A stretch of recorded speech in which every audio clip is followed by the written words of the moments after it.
And welcome everybody. We should be live. This is Serious Jest, and you are witnessing another week 5, season 13 of MML Pro Blood Bowl action. That's right. This is the unbeaten Golden Discipline Norse, the home team against the High Elf High Winds of Hope, who are winless and have not even managed to draw. I think they started the season 0-4. Coached by former champ coach the SXIII, and Stu is a former MML champ, and yet his team here is fighting hard against relegation, and they've got a tall order on the other side of the pitch against them now, as the Golden Discipline has, I'm assuming, won the toss, unless Stu won it and gave it to them, which the High Elves are known for doing. But the Norse are going to get first hits. The Golden Discipline, really grabbing the glass cannon mantra by the horns and really pushing that along for the past few seasons, have managed to inflict more pain than they've received. It's definitely worked out well for them. And as the ball is kicked off, there's a riot. The fans storm the field. By the time the refs pull everybody apart, they said, we're skipping turn 1 and we're going right to turn 2. And the opening block happens, and there's a pylon by Vassilon. Well, we'll get back to him. Vassila the Pretty, rather. This Norse team took a couple of injuries last week against the famed Bill Tower Power Hour, securing the win. One bad strength down injury, I think, and then a death as well. But then, just like that, they're back up to 13 players and looking pretty healthy at a decent TV. That's a team value. If you're not familiar with the stadium for the Golden Discipline, this stadium features a beer stand. And what happens is, if you get pushed off the pitch here, the fans are extra rowdy and they beat the crap out of you a little worse. So that's what we're dealing with. So check out this action. I'll take the skills off for the minute. Oh, there you go. And that's what Golden Discipline, like I said, they strike first, they strike hard, and they're just pulling out all the stops here to remove players. So a little foul there is ineffective. 3 on the foul. And Golden Discipline's going to respond by starting to send people down the pitch toward the ball carrier. They're not just going to let the Norse sit back there with the secure ball and beat them up. They're going to force it.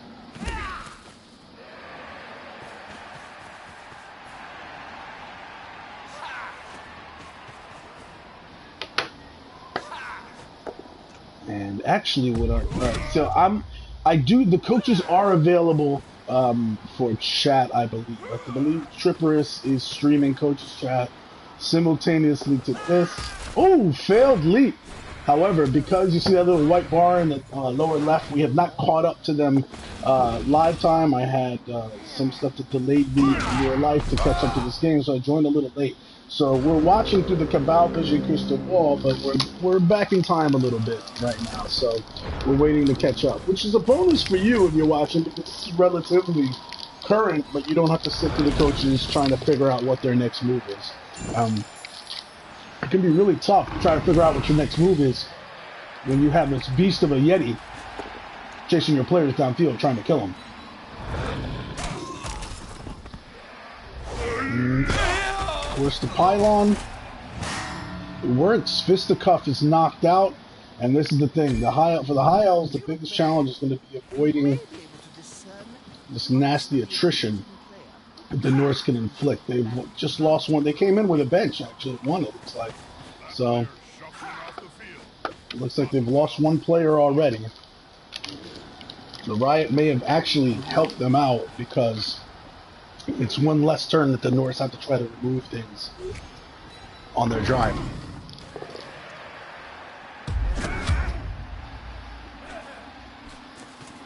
Unsuccessful block. And the foul is ineffective again.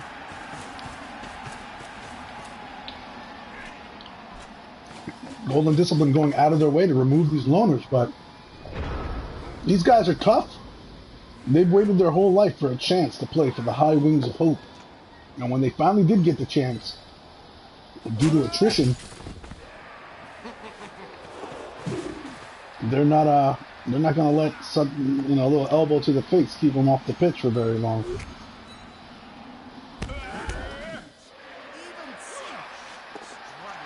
High Wings trying to fight back, but the blocks are pretty ineffective. So Golden Discipline doing a good job, and there's the star player. This is why they have the bench of one, even though they came in with loners. And that's Moranian, very strong elf, pretty decent armor. Is going to come in and knock down that armor 7 again. The Golden Discipline's armor 7, their mancanes have proved especially tough for the past few seasons. They just don't break easy. The Bill Cower Power Hour put a dent in it, but due to the to the way that the armor is held up before, the Golden Discipline had money to replace those players immediately, because they hadn't spent it on players before. The first block's unsuccessful. The pylon will do the trick and remove the loner. And now you've got 2 elves gone.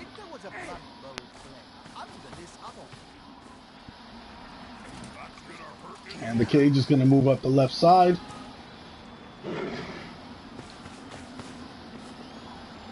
Again, Stu. Stu's one of... I definitely think, to me, he is the best defensive elf player in the league. A lot of elf coaches at this point, they like to roll the dice and just mark everybody up and hope that their armor doesn't break. And so look at that. Triperis is just so good at getting the extra hits. He finds ways to maximize the number of hits he takes. And there's a formula in here. I mean, whoever's in contact, push whoever you can push into somebody who's in contact, and then blitz, and then foul. But the attrition's not coming the way that I'm sure the Trippers would like for it to come. There we go. There's Kanye West is removed. Kanye West, a new berserker.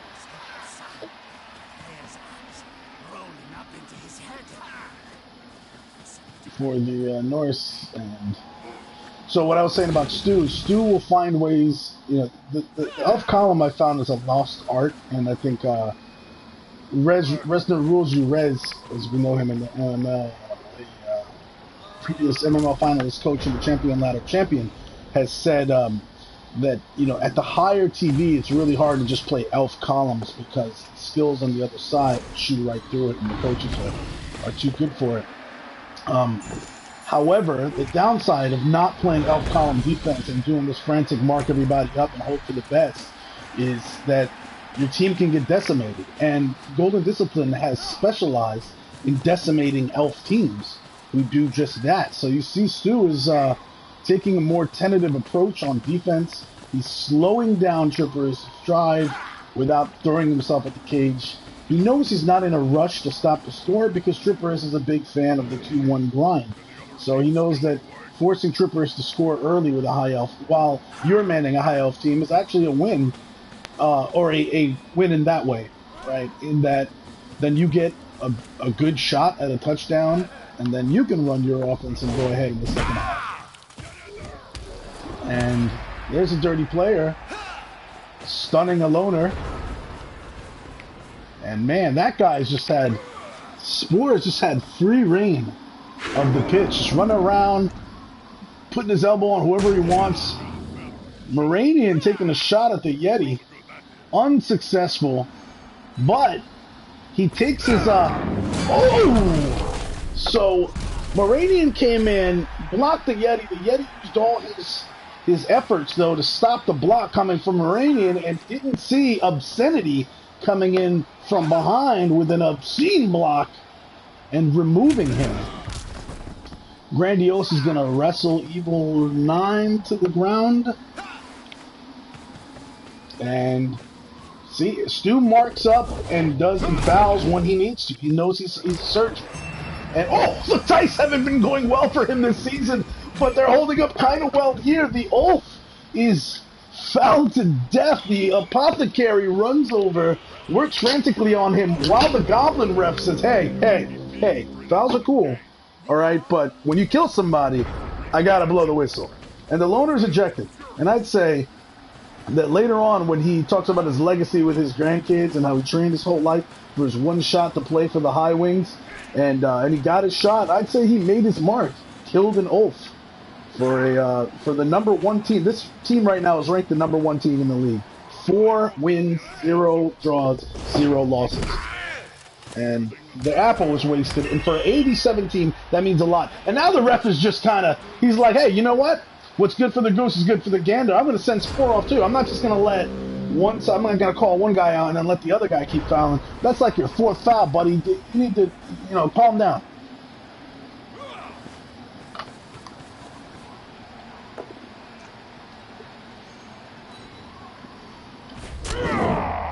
Moranian now has a taste for the blood, knocks Vassal of the Pretty senseless, and the elves have a taste for the blood now. Hey, maybe the Norse have started a fight here with these vicious elves that they weren't aware. They weren't quite aware what they were getting into, and the foul unsuccessful. The ref chooses to look the other way this time. He gave Spore a few shots for free before he got involved. See, and normally, yeah, this is normally where trippers would like to sit pretty with a cage over there and send his death squad out to kill people. But what he's done here now, I mean, Stu and the High Elves have rallied enough and caused enough havoc that the personnel to do that with a true death squad is not there, and because of the riot, there's a turn less. So Troopers is going to send some men back, protect his runner, and take a shot at Moranian. It's a good shot, stuns him, but it doesn't do the trick. I want to say what's up to the chat. We got Beers 1313, another member of First Four Best Four. This play pool you're watching, by the way, is this one's the Iron League and F4 First Four. So the Iron League is the team the Golden Discipline is from, and the High Wings of Hope are from the First Four. If you're not familiar with the MML, basically there are conferences, 8 conferences of 4 teams each, so 32 teams in total. They're split into 2 divisions, East and West. Another foul! This is a bloody game, and the ref this time has had enough. And Grandiose is sent off. This is Stu saying, man, I don't care. We're in a fight, and I am determined to make him pay for how brutal he's been. That's a big, well, he can afford to give up Grandiose, I guess. That's his kicker. He'd rather not, but it was worth it to him to take a shot at the downed player, especially with their Apo gone. There's another High Elf knocked out, and Trippers is not going to let that lie. He's going to take another couple of shots here on turn 8 before he scores the touchdown. And he's going to spend a reroll to get that done. That could have gone awful. Could have gone awfully for him, but it's worth it to him to take the shot as soaped up mute guy. And now he's going to think about whether he wants the casualty. He does not. He's not going to pile on. He's going to hope that that player stays knocked out on turn 8 for Stu, and Stu is not able to attempt the 1-turn touchdown. And this is what the Norse wanted as a result for the first half. This is exactly what they wanted. This is their game plan. This is how they play. They're going to beat you down for the entire first half while they slowly roll the ball up to your end zone. They're going to knock out the key players so you can't retaliate with a 1-turn touchdown. And then they're going to start the second half up in numbers. If you score, all of the elves get back up. And all of a sudden, the Norse are in trouble. And you got so you got some other guys in the chat. V-Power V, former MML champion as well, says, "Hey all, what's up, V?" Beers agreed with something that somebody said. I'm assuming it's me, which makes me look smart. Great, always a good thing. Shaky Jog in the house. What's up, Shaky? And Tripper is one of the coaches. He's on Twerper from the sideline. Tripper, watch the game. Don't be on Twerper. He says he wanted more Cas. And yeah, of course, this team always want Cas. That's their game plan. Cas. They want to eliminate you so you're not there to fight them. Again, I can't hate on it. It can be frustrating when you're on the field against them, but that is the. I mean, if you're a Norse team, you cannot sit back and let the other team attack you. You have to be the killer. You have to thin their numbers first, so that they are unable to take advantage of your shitty Mankini armor. Of course, this Norse team must have had their Mankinis blessed by a witch or something, because it's been especially effective. And wow, the clouds all of a sudden gather over the field just as the High Elves are finally about to touch the ball, and there is now pouring rain, which is going to affect all catches, interceptions, or pickup rolls, all things that are good for elves normally, and now they're a lot harder. So one turn, attempt incoming. Reroll has to be spent because he didn't want to knock down that player. He needs him up so that this could happen. That is a movement 9 catcher, so he only needs 2 successful pushes to put him in scoring range. This is textbook. One turn, this is how you do it. This hit's going to knock him down. And this is really the way Stu was set up. This was the perfect time to knock that Norse player down. Unfortunately, and that is just the cherry on top. Just Jack, badly hurt. It doesn't help me next week, but it helps Stu a lot for now. Another Norse player off the pitch. Sorry, I took a bite of some candy while I was talking. Haven't had a chance to eat very much today. Now Stu trying to get some extra hits in. And that's actually good. If you know anything about the way the dice are, the RNG creates a dice, and you take the next available die. And so what Stu just did through that unsuccessful block was burn a 1 and a 2. Because the numbers, a skull would be a 1, a bolt down would be a 2, normally. So those are things he would have maybe rolled on a pickup or whatever. But here, Stu trying to decide whether he wants to just throw it from here or whether he wants to take another step to lessen the chances. He's going to throw. The disturbing presence of the Yeti is not a factor. And Soaked Up Mute Guy now has the ball. He is within scoring range. The question is, will he die during one of these dodges, or while extending his already fast sprinting ability to be able to make it all the way to the end zone in time? Here he goes. He's making his way through this defense, and he's in! He's in! The High Elves has tied it! Soaked Up Mute Guy doing what he does, and the tide has turned a little bit. All of a sudden now, the High Elves have tied the game up and they have the ball back. Rain is not a factor. This is a champion coach. This is a really good team who's fallen on hard times. Shaky Dog saying, take a bow, son. Yes. Soaked Up Mute Guy. The answer to stop rolling ones is Greased Up Death Guy.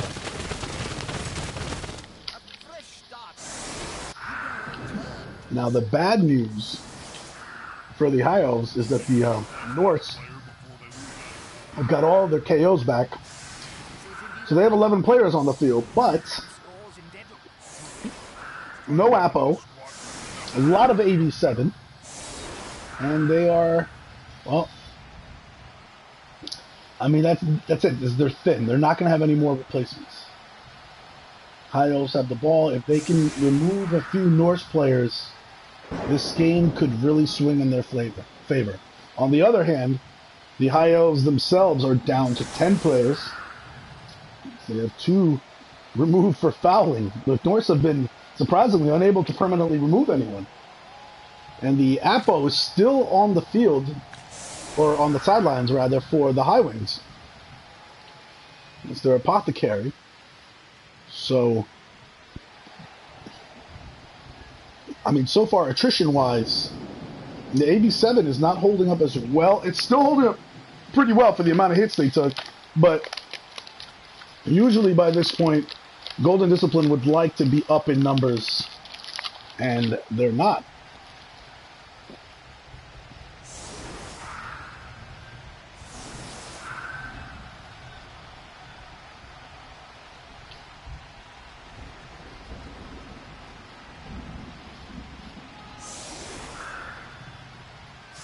Curious to how they're going to approach this. They're going to focus their forces on getting scoring threats downfield, or are they going to try to win the attrition battle while holding onto the ball? We shall see. The rain, obviously a factor here. Even though it didn't stop the one-turn touchdown, it's still something Coach Stu has to think about. And while they're setting up, I'm actually going to invite the coaches into the party chat in case they just want to listen live or throw comments in from time to time. So I'm doing that here. I'm going to create a party. If there is anybody listening in the chat that wants to jump in and co-announce with me, please feel free to let me know. I'll send you an invite because I keep this party private, so not just anybody can jump in. And I'm inviting both coaches. Normally I would ask ahead of time if they'd like to be in the party, listening at the same time, but I think both of these coaches are cool with that, knowing them. We have triperis is mic'd up in case he wants to jump in at any point from the sidelines and comment. And I've invited the Stu as well. So, all right, looks like I missed the opening block of the second half, so I just backed it up so you guys could see. The ball was kicked off. The Norse still have their kicker, unlike the High Wings who lost theirs trying to foul with him. The ball kicked in the position where it's right by the High Elf catcher. So the Norse try to kick the ball short in case there was a blitz, I'm guessing, or just to make it inconvenient for the Elves, who would probably like to have the ball in the hands of their thrower more and then just sit back while they try to take shots at the safety 7. The reroll had to, or a reroll got spent right there by the High Wings. So I think during the kickoff, the result was that both coaches got an extra reroll. And Stu has to use his right away. So now the question is, so he's setting up people just in case something goes wrong here. Looks like he's protecting Moranian. Doesn't want the Norse taking a shot at him. And who is he going to try to pick the ball up with? Is it going to be the Wk5 thrower with sure hands? Or is it going to be this catcher who's right there, soaked up mute guy? First, he's going to take a block. Oh, we got Humphrey in the chat. What's up, Humphrey? Humphrey says, go Stu. Humphrey has made no secret about the fact that his loyalties this season lie with whoever does him the most good for it to lose. So obviously, with an 0-4 team who is out of the running for anything, even a bowl game at this point, and is just playing to not get relegated, Humphrey would much rather they win than the number 1 ranked team in the MML. And there you go. Pickup happens easy. That's when you're Agi5. Rain doesn't even affect you. You dance in it.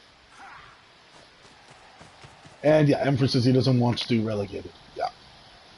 I have to say, as a member of the First Four, having a MML champion in your conference is not something that's necessarily good for you, but it definitely is awesome, you know, to have Stu as a coach in your play pool. Just, you know, it's a good group, and we like our F4 guys. We want to keep it together, although Humphrey has said he's leaving us after this season. So maybe he changes his mind. And that is, what's his name? The Pylon Berserker initially failing to jump up. He slips on the wet grass, but then he does. Cherub gets up, able to lay this block and knock the loner down, and then even piles on back onto the wet grass, but unable to get the damage done. Seems like he just can't get the right footing to drop that elbow with the precision that he normally does on other players' necks. So it's bad for... Well, it's good for the High Wings that they managed to get the ball and set up in a way to protect it successfully, but they were not able to remove any Norse players, even with the 4 hits that they were able to take on offense. So the 87 held up again. Those blessed mankinis really coming through. And I don't know what they wash them in, but that material is super, super resistant. And you see the Ulf, Vesela, I think Vesela was the one that was killed in the first half and then resuscitated by the Apo.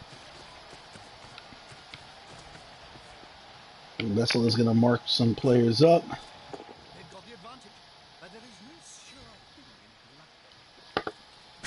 By the way, I just want to make sure you guys can hear me in the chat. I don't think anybody's directly responded to anything I say, so hopefully you're not just watching the stream. Oh, that's cool. It happens to be on, but you can't hear me. So if you're in the chat and you can hear me, please let me know. And while you're thinking about that, we see the Yeti come. Oh, Humphrey says he can hear me. Great. And the Yeti comes in. Dragmail, what's his name, finally does some damage. He is going to stun Obscenity. He's definitely the guy they're picking out targets with for removal.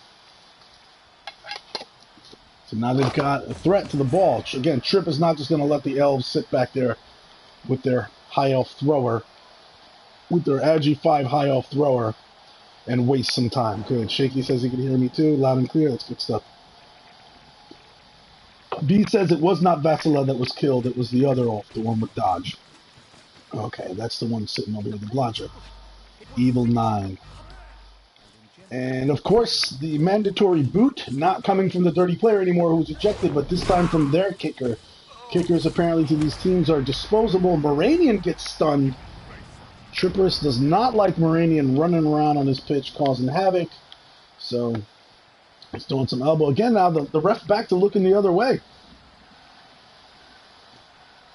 So I guess he felt when somebody got killed, he had to throw the player out, and then he had to throw somebody out on the other side, just for good measure, keep it fair. And then he threw one more elf out, and then got tired of it and said, "You know what? All right, you guys are cool. These fouls are reasonable. Nobody's getting killed again, so I'm gonna lay off." And now he's just kind of going back to letting it slide. Humphrey booing and hissing that these fouls are going unnoticed and unregulated. Humphrey is a guy that usually says he's against fouling and doesn't foul, but I've seen him foul in a decent amount of games recently. So I don't know. And the Stew's over here working his plan, working his magic. There's a leap. Always entertaining for the crowd.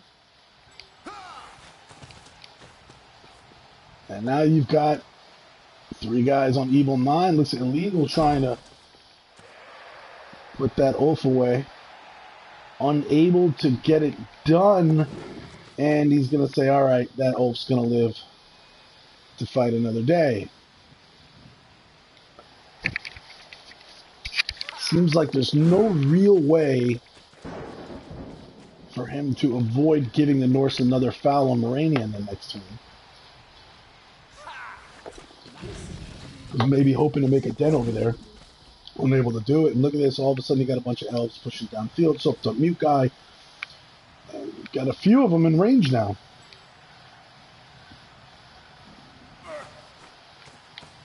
A couple of them in range to score right now.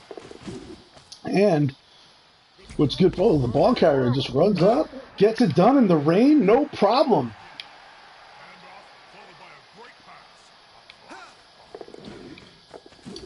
And Loner's getting in position there to make stuff happen, and all of a sudden this is a lot more difficult for the Norse than they wanted. And wow.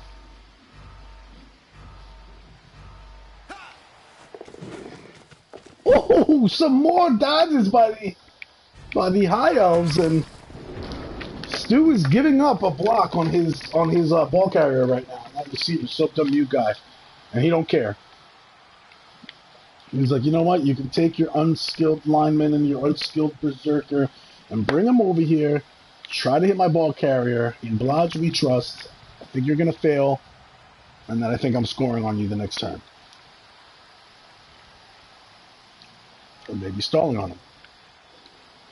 The question is, how will the Norse respond to this? Yeah, those were some serious dodges, B.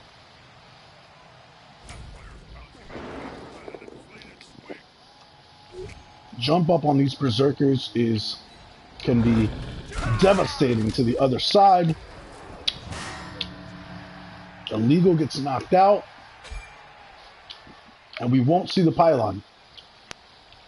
I mention that because triperis has on many occasions piled on a KO hoping to get the cast instead. But for now, doesn't want to risk knocking that player back into a stun and then seeing him remain on the pitch and letting these high elves just stall it out. He's trying to thin the numbers. And that's the thing about this jump up, man. See, that's like, basically that guy went from laying on the ground to an extra hit in a removal. Yeah, Beer saying his the Norse armor so OP. But that jump up allowed triperis to get it, and that is the game plan here for the North. Hits, maximize the number of hits. And the jump up gives him the extra hit, and he still hasn't even used his blitz. So even a guy like Stu, who has been savvy enough to not mark up too many of these Norse players,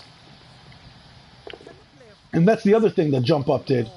It allowed, unsuccessful block by Evil 9, but it allowed Evil 9 to get in there. And I bet you Stu didn't see that coming, that he'd have the strength for Ulf run up and take the shot on his ball carrier. Or maybe he did. It's very advanced. But I forgot about the jump up for a second there. So he thought he had everybody marked up, but the blitz was going to have to come from these unskilled, or these, level 1 guys over here. The Berserker, maybe. And the Berserker would get 1 assist because of the sidestep and the whole 9, but the jump up allowed triperis to get the extra hit in. And now the Norse building, trying to create some problems for the High Elves and make them roll some extra dice. And don't forget the foul triperis. Nope, of course he does not. The mandatory every turn foul. That is the game plan. Again, I'm not hating on it. That is his game plan. I am going to maximize hits every chance I take. And because Stu is a good coach, he's done his best to try to limit the amount of hits, which has kept a reasonable amount of elves on the field. triperis has been really unable to remove as many as he would like. A lot of that comes into Stu not allowing him to mark his players up the way that triperis normally will do to people. Also, Stu knows just when to go on the offensive. Knocking Basila down.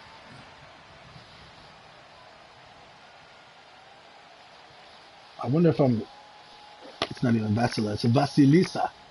Vasilisa, I'm thinking that's the female version of the name Basilai.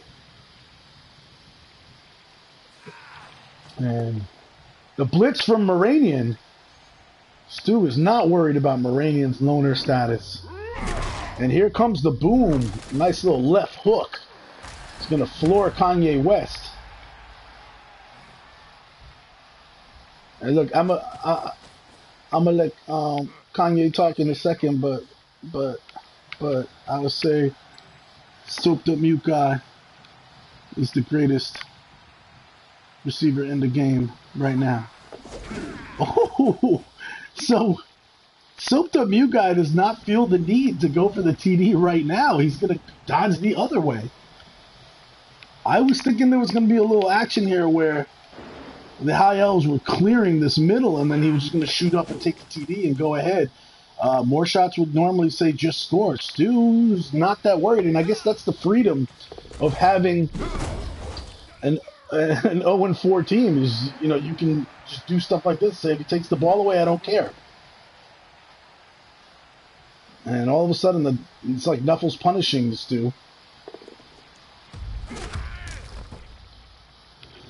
And that, again, more shots would have said just score when you had the opportunity. I mean, really, he could have just run in. He could have hit Uncle out of the way at least, allowing I mean, it would have still been risky.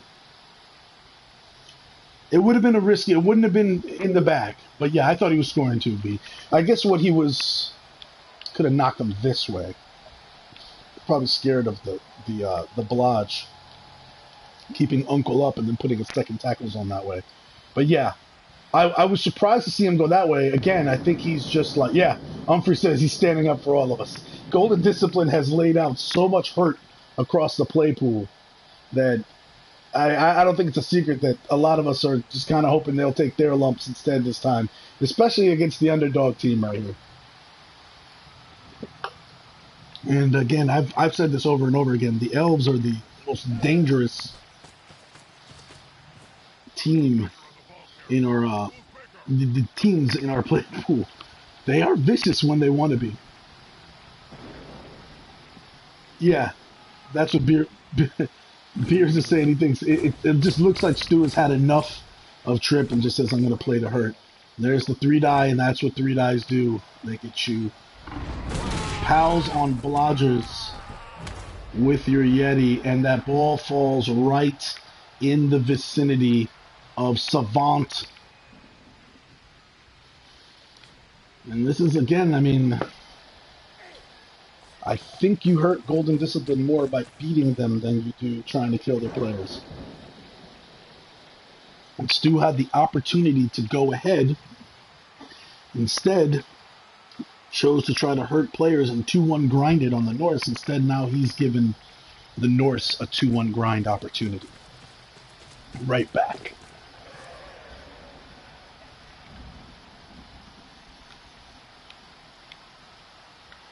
So that really just did not work out for the Highwinds. But Stu has only himself to blame for that one. I mean, sure, again, the touchdown was not an easy touchdown. It wasn't just a gimme, but he had a more decent chance of getting it by going for it than doing what he was about to do. Or doing what he decided to do. I guess he was just tired of that Ulf piling on him. He wanted to take advantage of the apothecary being gone for the Norse. It's so funny, the Norse here, though, are taking kind of a similar approach. Like, the ball is their last concern. And as the timer is starting to run out, there's a dodge to the ball. It goes a pick up in the rain, no problem. And there's going to be a Norse throw. The catch is fumbled at first. And fumbled again. 50% catch is not a short thing. And it's possible, I mean, it's very possible that the Elves are back in the game with that. That puts them back in contention here to do some fun stuff. Do some elfy things. And the rain, which we were thinking was a bad thing about the High Elves, has been more of an impediment there. An impediment to the Norse. Because the Elves with their Ag5 are just dancing in the rain like no problem. We like rain. It gives us something to mix with our soap. While the Norse are finding it really hard to do ball stuff in the rain.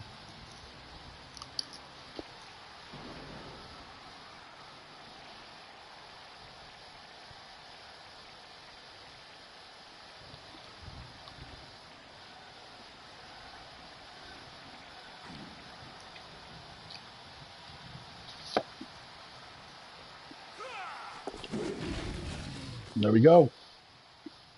Ooh. So he decides not to pick up the ball with fisticuff. He's just going to mark Norse up.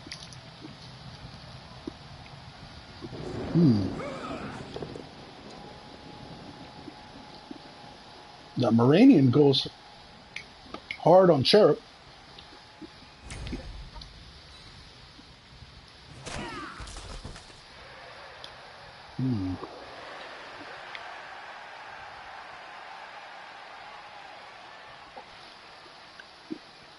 Just wondering how he's going to do this.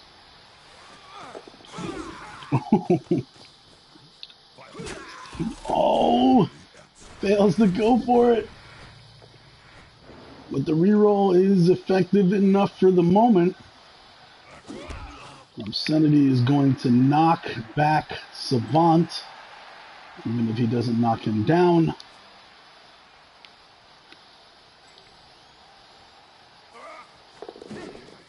Oh, some more elf dodges.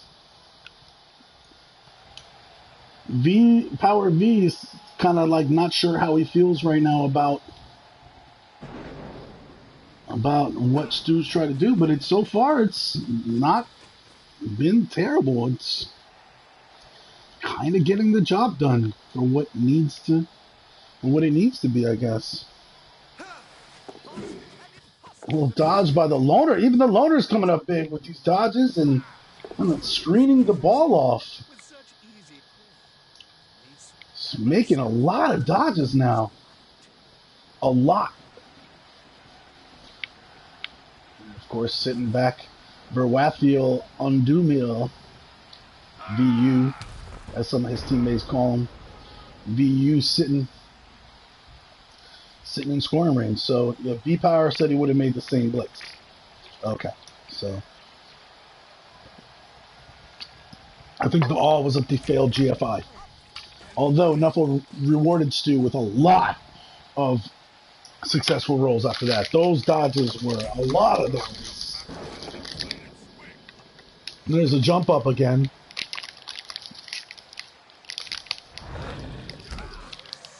Cherub unsuccessful in knocking down that loner at first, but then now he's successful.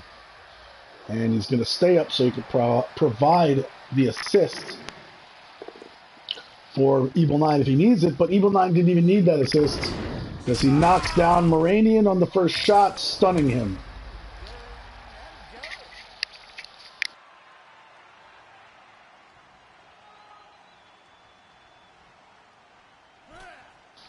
Yeah, V, I think that's probably right. Probably smart. I'm not burning the reroll. I mean, I'm not trying to pick up. And now the Pals are coming for the Norse, like they normally do.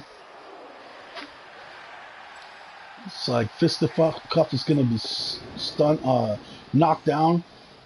It's a big deal, though, because now he won't just be standing, and if the Elves manage to pick this ball up in turn 13, they won't have just an Agi 6 guy, Agi 5 guy rather, to hand it off to, who can then easily make the throw. They'll have to do the pickup and throw with the same guy. And the Yeti decides to just go wild and start scratching his butt instead of doing the thing that triperis wanted him to do, which was to blitz on obscenity, and this really limits the Norse's actions. That's the problem when you rely on this Yeti, even though he has a block skill, he has pro, but he's still a filthy animal and he does go wild.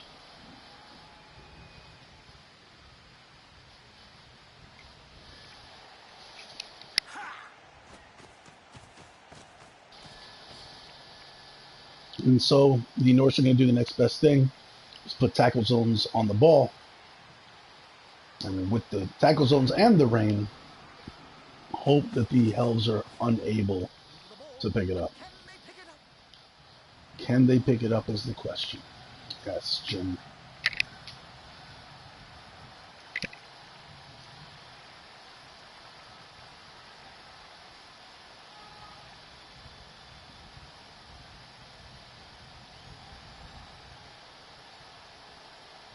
Norse trying to think about what the High Elves might do on their next turn. And don't forget the foul. And the ref has had it up. They said, no, you don't touch soaped up mute guy. He's off limits. You're going to knock him out of the game. You got to do it the right way. Coach triperis over there on the sideline, kind of smirking at the ref. Had to try. But if the Norse keep getting thrown out, they might find themselves in the unfamiliar position of being down in attrition, which this team is just really not used to. So that's the beauty of having the strength 4 elf obscenity who can do things like this. Oh, knocks Uncle into the ball and away from the Ulf. Got lucky on the scatter. Now Sentinel's going to pick this up with a 2+ roll. And will we see safe throw be a thing?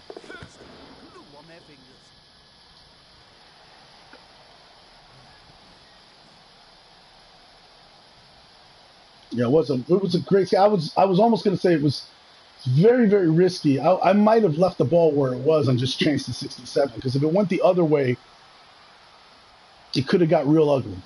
Nah. Then again, he's got fisticuff on the other side with his Ag5, so the elves had some options. So Stu decides not to push it. He's not going to make the touchdown strike on this turn. He's going to run his thrower back. And then fisticuff is going to get up and give VU the chance to take a shot. Double both downs. Yeah, risky, it paid off. The only thing is that now you got this thrower back there, just kind of still reachable in many ways. There are a lot of people that can reach out and touch him. So, I don't know, maybe you wanted to get that ball downfield away from your own end zone at the very least.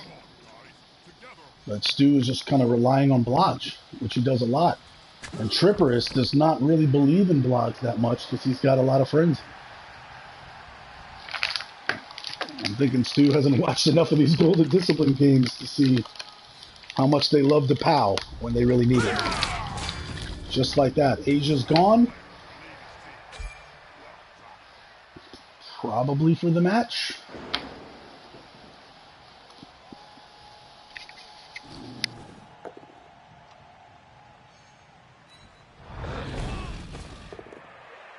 So this time, Triperis decides not to blitz with his Yeti. He's going to do some damage with him. He's really just going to trust.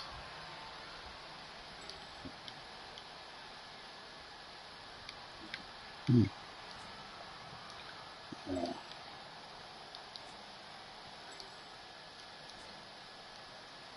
He's going to trust one of his other guys to try to get the job done. Yeah, V, that's what I said. Trip doesn't believe in tackles, loves frenzy. He hasn't been frustrated by blodge enough. And Trip sending his guys downfield to stop the pass.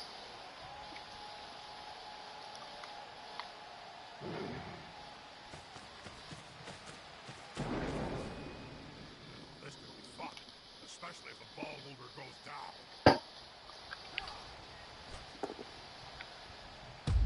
Again, more important for Golden Discipline to maximize the hits than the hit on the ball right now in order of priority for this team. And here you go. It's not frenzy. No tackle. But he's got a reroll, and that's going to get it done. Sentinel's going to go down. Tripper's trying to figure out where he wants that ball. Is he straight away? And armor breaks. Sentinel is down and out. And Stu says, no, no, no. The apple is used. Sentinel unable to pick up the ball. I mean, not Sentinel, that's Savant unable to pick up the ball. And if the elves can somehow survive another turn, their thrower will be able to get back up and get a hold of the ball somehow.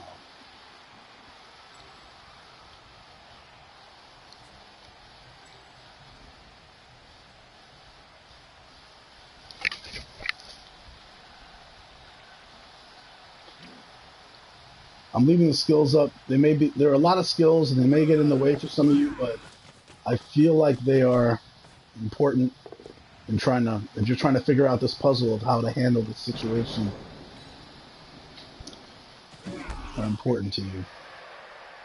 So Obscenity comes in and knocks Savant away from the ball. He's going to stay in the direction of the ball. He's going to put another tackle zone on it with soaked up mute guy. And look at that. The leap happens. And now he's got a scoring threat over on the left. He's going to leave Moranian where he is. The Moranian's like, you know what? I have 100% Oppo that will come in after the game and fix whatever needs to get fixing.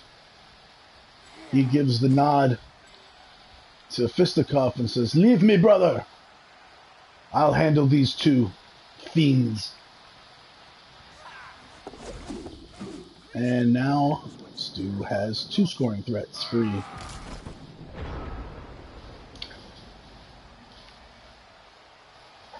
Kind of a bad situation for the Norse, but if you think Trip won't try to pick that ball in the rain, pick up that ball in the rain with his Norse, even with a tackle zone on there, you don't know Trip.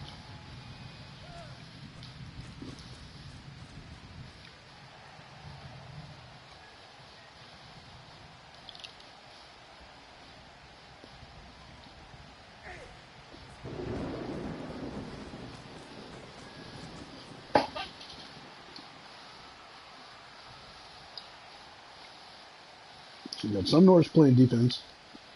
They have the luxury of, because of the rain, putting 1 tackle zone on these catches is much more effective than normally putting just 1 tackle zone on. And all the Yeti just still wild, biting his own fur, unable to take the hit on Moranian that he wants. Evil 9 trying to get the job done. And unable to. Oh, wait, he does. No, he does. I'm sorry. Yeah, Moranian is not skilled in the arts of dodging. Moranian takes a nasty blow to the face, falls to the ground, kind of doesn't know where he is, but stays in the game.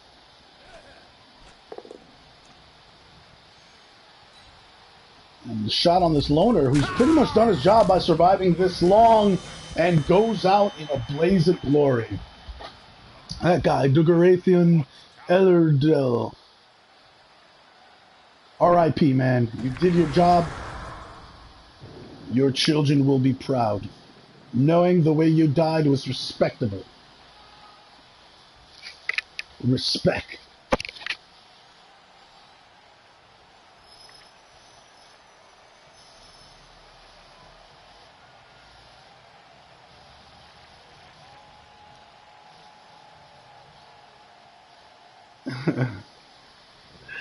Yeah, that was like, I couldn't have wrote that better for you, right?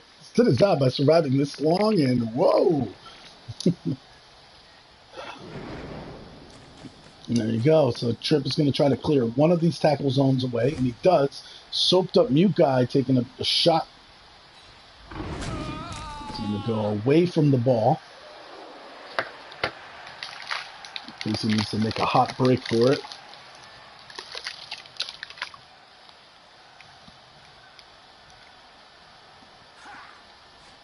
Obscenity's still guarding that ball. And the Norse putting tackle zones on the ball. Will Savant try to pick it up? Like I said, Trip is going to try to make that play where he can. The scatter very favorable to the Norse. That could have gone really poorly for them. But here's the thing now. Stu got some options. I won't say anything beyond that right now. Stu's got some options. There you go. So doesn't have to use his blitz, but he's able to push Savant into the ball. He follows wisely in case that happens. Wouldn't have caught it anyway, but still, you got to do some things. And it's time to do some things. And now you may see stuff get elfy.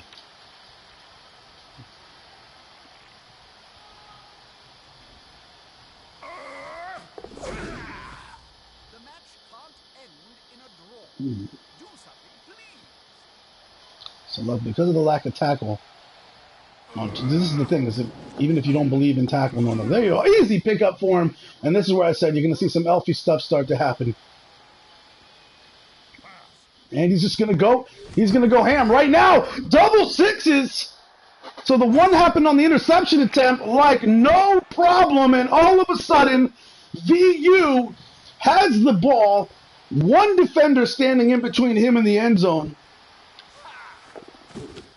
Still got 2 re-rolls, no problem. He's standing on the edge of the end zone, and he's going to score.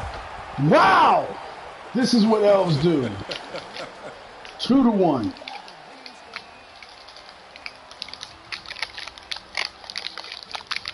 Yeah, V eating his popcorn. Humphrey shouting, elf, elf, elf, elf. Golden Discipline looking down the barrel of the first loss of the season.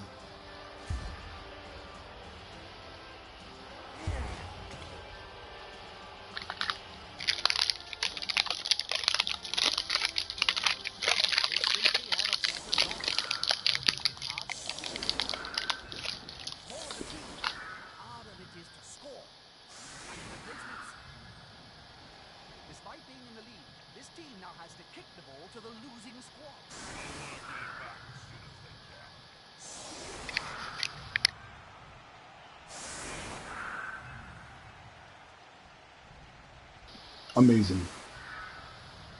That is the Stu that, if you've played with Stu enough in his play pools, that's the Stu we're used to seeing. He got his back up against the wall, put the pressure on him. He don't care. He's going to make stuff happen.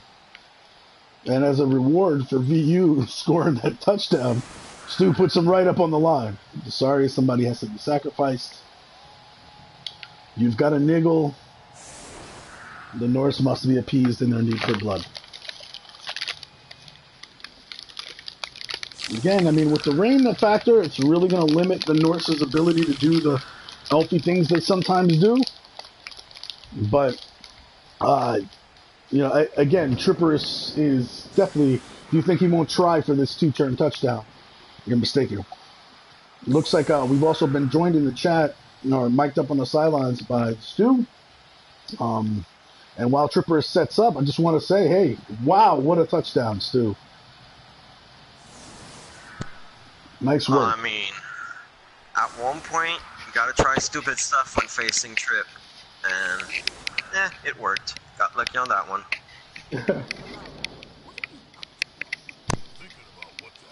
I think I had the chat volume too high on my headphones. I think what Stu said was, at some point you gotta try stupid stuff. I don't think that was stupid. I think that was the move to make at the time. I mean, everybody saw it coming, or at least those that play elves. We saw it coming. Trippers kind of left you no choice but to do that. The throw was a 4+ with an automatic reroll, which translates to 75% chance of making it. And then the catch was the same, 4+ with an automatic reroll. You got the double sixes, which is great. You didn't completely need sixes, but you got what you needed. So, you know, I think you took the shot you had to take. And even if it wasn't caught or if it was inaccurate or whatever, I think the ball still ends up away from your own end zone, which is what you wanted. You know what's the craziest thing? What's that? If you look at the dice log, safe throws save my ass. Oh, really? I didn't even notice that. Yeah, so safe throw, I love safe throw. I love safe throw. So I'm looking at the dice log now. And it looks like, oh, wait. Dice log interrupted by that armor break.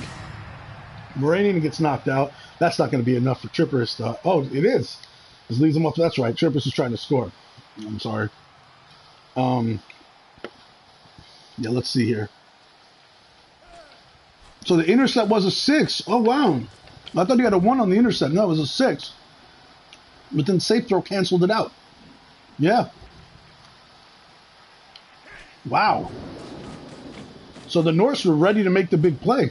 They just, you know, again, this is the high elf skill. For those of you trying to learn the elf, and you're building up throwers, if you don't have safe throw on your thrower, naturally, if you're like on a wood elf team, I don't think they come with the throwers come with safe throw. It's an option you might want to consider. It really makes those elf throwers just the best.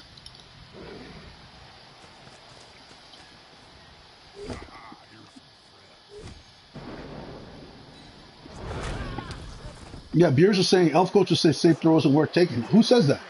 Oh, Reds. This is a wood elf coach. In my personal opinion, safe throw is not worth taking on AG4. But that's just my opinion. It's worth what it's worth. Why is that? Because you got to make a 3+. Yeah, it's an agility roll, so if the guy intercepts, yes, it's good, but first off, it's gonna work once per how many times? Second off, Whenever you get intercepted during crucial moments, an interception is a huge deal. Oh, it is. But I mean, it's good on the thrower, but probably like when he's level 5 or 6. Oh yeah, so you're saying it's not one of the first skills you take. I could see that. No, definitely not. Definitely not. Like, when you don't know what to give your thrower, you can give him safe throw. Gotcha. I mean, having played a lot with high O's myself, I love the skill so much. But like, you know, I feel you. I'm a big fan of thick skull. I love thick skull. A lot of people don't see its value. They think it's one of the least useful skills. It's a great skill. It can counter Mighty Blow in some situations, but you know, it's not one of the first skills I'm putting on. There's other ones that you got to give you know, that are more important, obviously. But I love it on my flesh golems. Yeah, Beers is thick skull is awesome. It is, but obviously you're not going to put that on there first. All right. So anyway, now we're turn 16. The Norse have managed to pick the ball up in the rain, which was a big deal. I should have probably highlighted that, but that was a pickup in the rain by a Norse thrower who is Agi 3. So that is a big deal, especially if the Norse are out of rerolls. I think they've been out of rerolls for a couple of turns.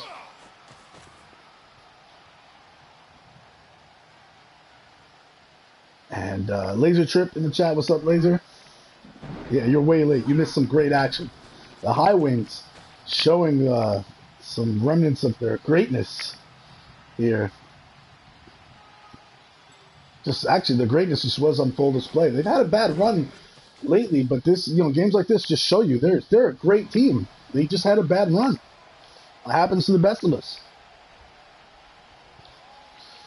They're putting some obstacles in the way here in case, you know, for when the Norse make their strike. You know, you want to throw it this way? Let's test what happens when you don't have safe throw. And yeah, they don't like that guy sitting over there by himself, so they're gonna put some extra tackle zones over there. So it looks like the Stu is just, he said, screw it, I'm not even going to bother trying to mark these other guys up over here. Let's see. And they are in scoring range. I'm not even going to bother trying to mark them up in the rain. I'm going to leave them alone. I'm just going to say, if you throw it that way, I'm going to pick that ball off. And they're daring them. I dare you.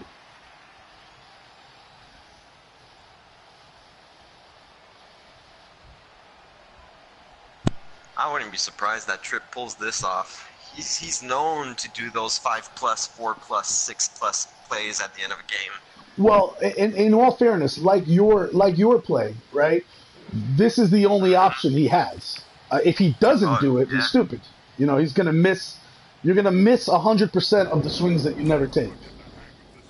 That's for sure.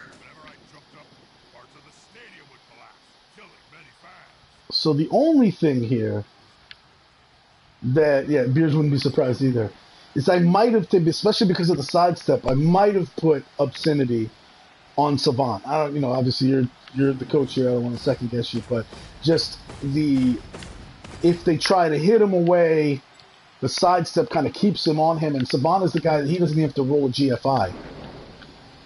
And now the Yeti came over with Disturbing Presence, and yeah, that's a 6+ interception. And that thrower is going to be able to run up, and they're going to knock him down. Who needs tackle, right? Who needs tackle?